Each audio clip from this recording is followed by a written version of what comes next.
मैं doctor Deepak Agarwal, professor in neurosurgery, All India Institute of Medical Sciences, New Delhi.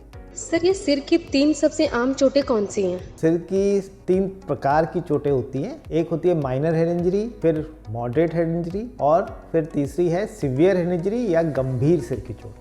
अगर सिर में चोट लग जाए तो हमें क्या जांच कराना चाहिए सर? अगर किसी को सिर में चोट आई है तो सबसे पहले देखना चाहिए कि वो पूरे होशो हवास में है कि नहीं। अगर होशो हवास में है या नहीं है, बेहतर यही है कि सबसे पहले डॉक्टर को, नज़दीकी डॉक्टर को सबसे पहले जाके दिखाएं और अगर ज़रूरत पड़े तो सीटी स्कैन करना भी पड़ सकता है। सिर में चोट लगने के क्या लक्षण हैं?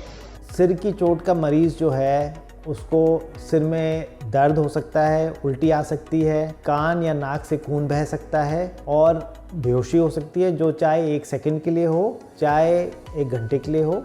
ये सारे लक्षण सिर की चोट के मरीज में होते हैं। सर, सिर में चोट लगने के मुख्य कारण क्या हैं? सबसे मुख्य कारण है लापरवाही और रोड ट्रैफिक एक्सीडेंट जो होते हैं उसमें अगर आप हेलमेट नहीं पहनते या हेलमेट पहन के स्ट्रैप नहीं लगाते तो कोई भी एक्सीडेंट में आपको सिर की चोट हो सकती है। दूसरा, अगर आप पेडेस्ट्रियन है, सड़क पे चलने वाले हैं, तो भी स्टैटिस्टिकली ये देखा गया है कि पेडेस्ट्रियन सबसे ज़्यादा सिर की चोट के निशाने पे होते हैं और इसलिए उनको ध्यान रखना चाहिए। तीसरा है, अगर आप कहीं से गिर जाते हैं, सड़क पे गिर जाते हैं या घर पे ही गिर जाते हैं तो आपको सिर की चोट होने की संभावना है। चौथा, बुजुर्ग व्यक्ति, बहुत कॉमन है बुजुर्ग व्यक्तियों के लिए कि वो चलते चलते गिर जाएं तो उनको सिर की चोट होके अंदर ब्लीडिंग होने की संभावना ज़्यादा होती है। सर, चोट लगने के बाद इसका उपचार क्या है?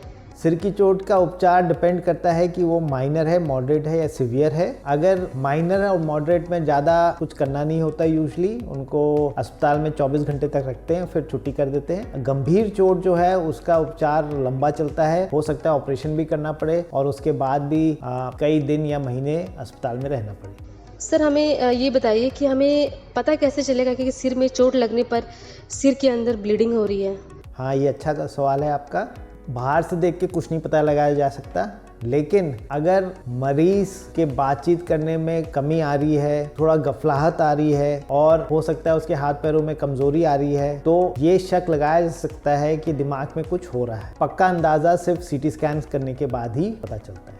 और सर, आप ये बताइए कि सिर में जब चोट लग जाती है तो आप इसका इलाज कैसे करते हैं? सिर की चोट के मरीज़ जिनको शक होता है हमें कि सिर की चोट है, सबसे पहले उनकी हिस्ट्री ली जाती है, उनको एग्जामिन किया जाता है और उसके बाद उन सबका हम सीटी हेड कराते हैं, सीटी देखते हैं और अगर सीटी में ऐसा लगता है कि खून का क्लॉट है या ऐसी कोई और चीज़ है जिस वजह से ऑपरेशन करना चाहिए तो उनका ऑपरेशन करते हैं। उसके बाद इन सब मरीजों को हम कम से कम 24 घंटे के लिए ऑब्जर्वेशन में रखते हैं और एक रिपीट स्कैन कराते हैं 8 घंटे से 24 घंटे के बीच में, देखने के लिए कि अंदर कुछ अगर पहले नहीं था तो अभी कुछ नया तो नहीं हो रहा, और उसके बाद डिपेंडिंग उस मरीज की क्या हालत है उस हिसाब से इलाज आगे चलता है, नहीं तो वो छुट्टी लायक होते हैं। और इसके लिए टेस्ट कौन से शामिल हैं सर? देखिए, हर मरीज का जो सिर की चोट का आता है उसका ऊपर से नीचे तक पूरी जांच होती है और बाकी चोटें हैं, अगर वो मरीज होशोवास में नहीं है तो गर्दन की चोट हम हमेशा एक्सक्लूड करते हैं। सर्वाइकल स्पाइन का एक्सरे होता है, हेड सीटी स्कैन होता है, एक्सरेज होते हैं और ब्लड टेस्ट होते हैं, ये सब देखने के लिए कि क्या कारण था कि उनको सिर की चोट हुई और अगर सिर की चोट हुई तो उसके साथ और कोई चोट लगी है कि नहीं। और अगर गंभीर चोट लग जाए सिर पे तो इसकी प्रतिशत दर क्या है सर?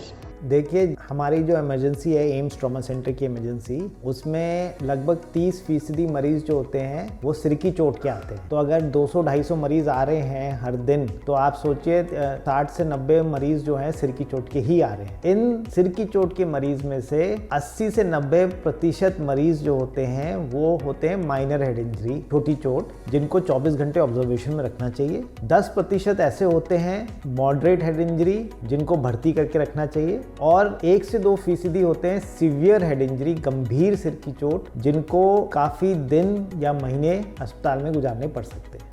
और हमें ये बताइए सर कि क्या होता है अगर सिर की चोट का इलाज नहीं किया जाता हो?